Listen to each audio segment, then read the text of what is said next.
Mensa was driving his sleek black Mercedes-Benz along a winding rural road in Oklahoma.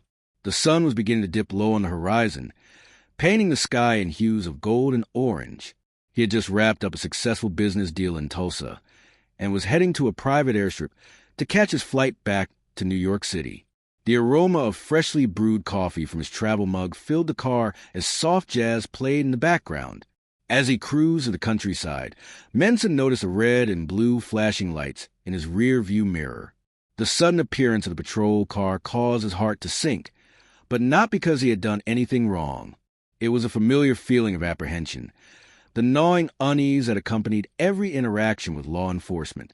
Mensa eased his car to the side of the road, turned off the engine, and rested his hands visibly on the steering wheel.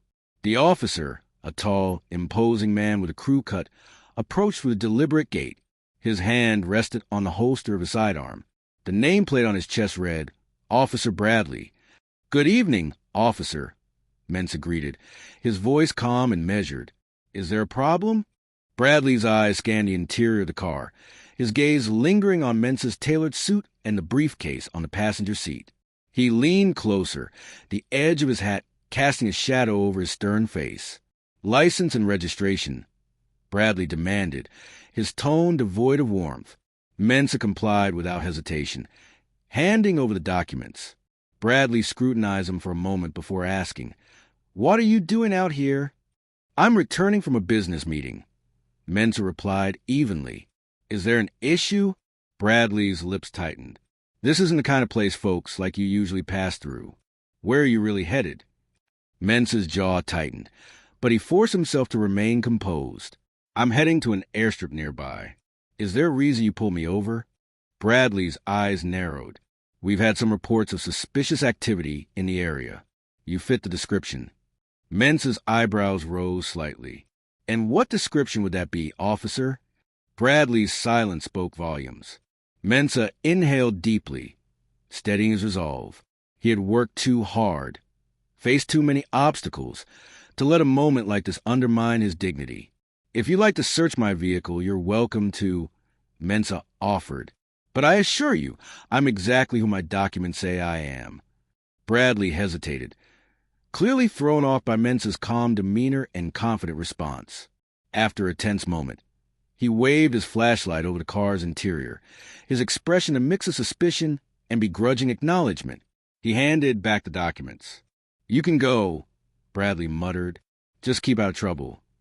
Mensa started his engine, but before driving away, he looked Bradley in the eye.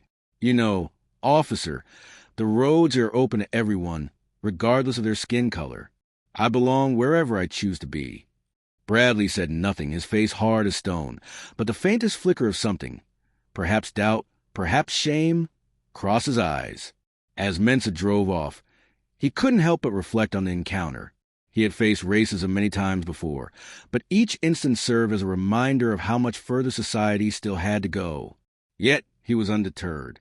Mensa knew that his success, resilience, and unshakable dignity were the best response to those who doubted his place in the world. However, a few miles down the road, Mensa noticed another set of flashing lights in his mirror.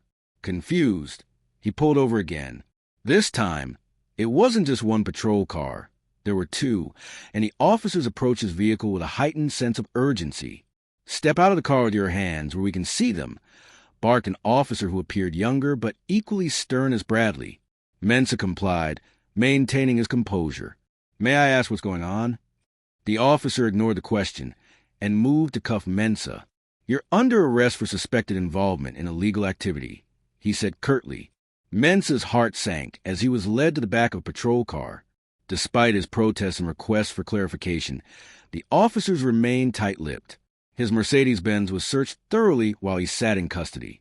His briefcase, containing nothing but documents related to his business ventures, was examined with suspicion. He was taken to the local station, where he was booked and placed in a holding cell. Mensa felt a mix of anger and disbelief. He had done nothing wrong, and yet he was being treated like a criminal. His mind raced as he thought about the implications of this incident on his reputation and his business. Hours later, after extensive questioning and verification of his identity, the truth began to surface. Mensa was no ordinary businessman. He was the CEO and owner of the third largest bank in the Bronx, a man who had built his empire from the ground up. His move to Oklahoma a year earlier had been part of an ambitious plan to expand his banking operations into underserved rural communities. He had just opened a branch in the very town where he was now being held.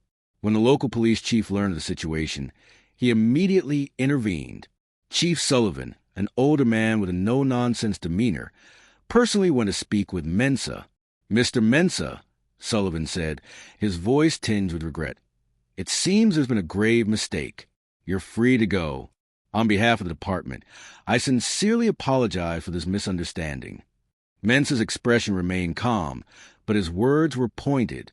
"This is more than a misunderstanding, Chief. This is systemic bias. Would I have been treated this way if I didn't look the way I do?" Sullivan hesitated. "I can't undo what happened, but I assure you, steps will be taken to ensure this doesn't happen again." Mensa was released, but the incident left a bitter taste. News of the event spread quickly, as Mensa's legal team issued a statement highlighting the need for accountability and reform in law enforcement practices. Local media picked up the story, and soon it gained national attention.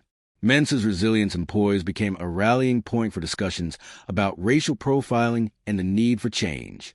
Meanwhile, Officer Bradley and the others involved faced internal investigations. Mensa's new bank branch in Oklahoma became a symbol of his perseverance.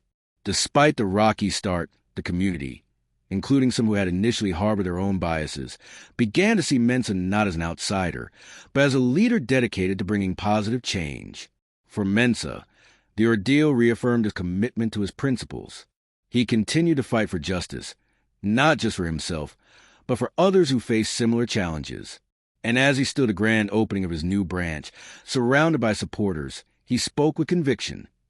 "No matter where we come from or what we look like, we all have the right to belong.